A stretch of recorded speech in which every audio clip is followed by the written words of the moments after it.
Hello, I'm David, and welcome back to the Tangles and Toons channel. I'm really glad you've joined with me today because we're about to start on the next Zentangle art project. Like my prior two projects, the alien and the robot projects, this one will involve learning several tangle patterns as well as some cartoon elements that we will assemble together into a really fun composition. Now, I'm going to guide you through each of the steps, learning the tangles and showing you how to draw the cartoon elements, and I'll guide you through putting it all together at the end. But today we learn our first two tangle patterns for the ocean project. To get started on the ocean project, you're going to need a pencil, a pen, a paper stump, and some paper to draw on. Now I like to use these little 2" by 2" bijou tiles when I'm just doing practice tangles or getting the basics down, and we'll use different medium when we do our final composition. But whatever materials you have there, any kind of paper, any kind of pen will work just fine. But let's jump in with today's tangle. So the first one we're going to learn is called jelly legs, and I will show you how this works. We're going to draw a wavy line, and then we're going to draw back on that wavy line and crossing over it to create little openings. And just bring things back together at the bottom. In fact, I'll zoom in a little more. And let's do another one of these. Wavy line. Then you come back on that same wavy line, crossing over to create these little openings. Now the next part of the same tangle is that we create a little shape inside these open spaces, and we alter the side that it's on. So I started on the left, I'm going now to the right, and then I'll go back to the left, and so on. We just create a little seed or half moon shape on that side, or on the side that we're drawing on, I should say.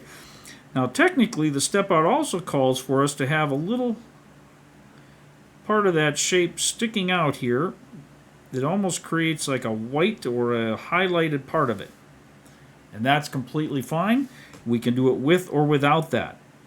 You can also do it in one motion if you'd like, and then just ink in that side.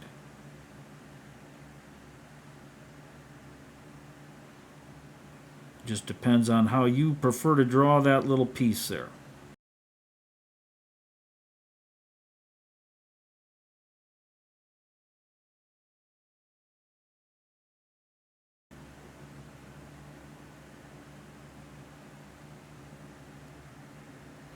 Now, with jelly legs, that is pretty much the shape. Now, you can connect them together at the ends. You can overlap them and go behind. Let's do one of those just to kind of show you how that would work.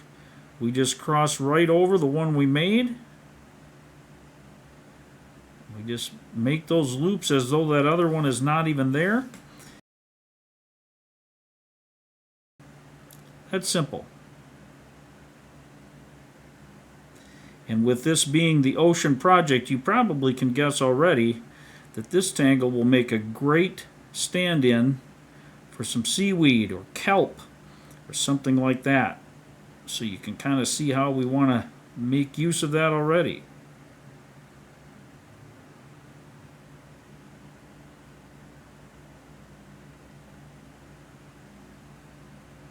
Now we could also, this is an optional that's not part of the original tangle, but we may make use of this, so I'll show it to you here.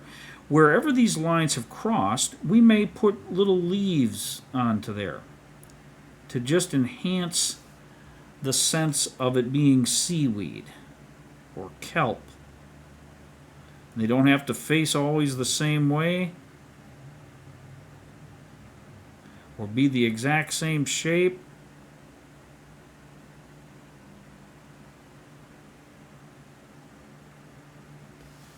Just an optional little detail that we can add to fill that out a little more and flesh that out more like a seaweed plant.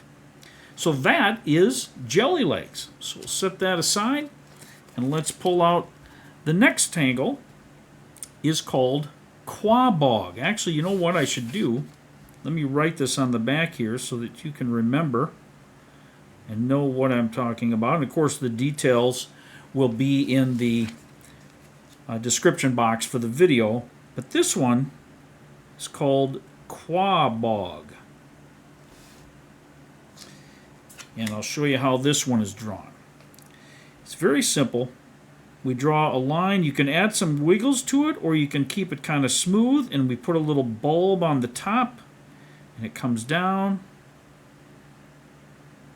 Little bulb on the top, and it comes down. Now what we can do, we can cross over behind with that little bulb there.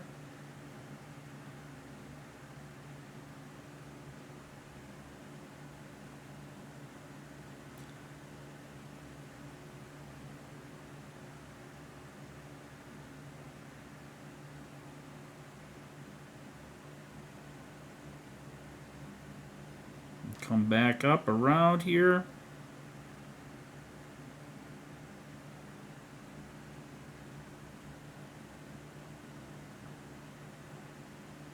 But you just create a variety of lines. Now, the actual tangle quabog, you can draw them closer together if you want, a little further apart.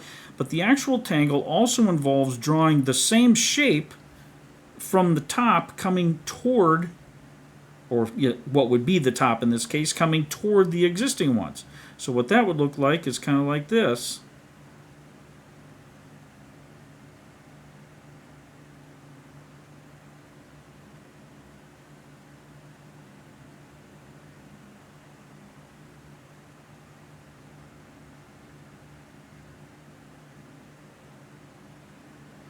And this tangle is used to fill spaces. As you can see, it works quite nicely for that.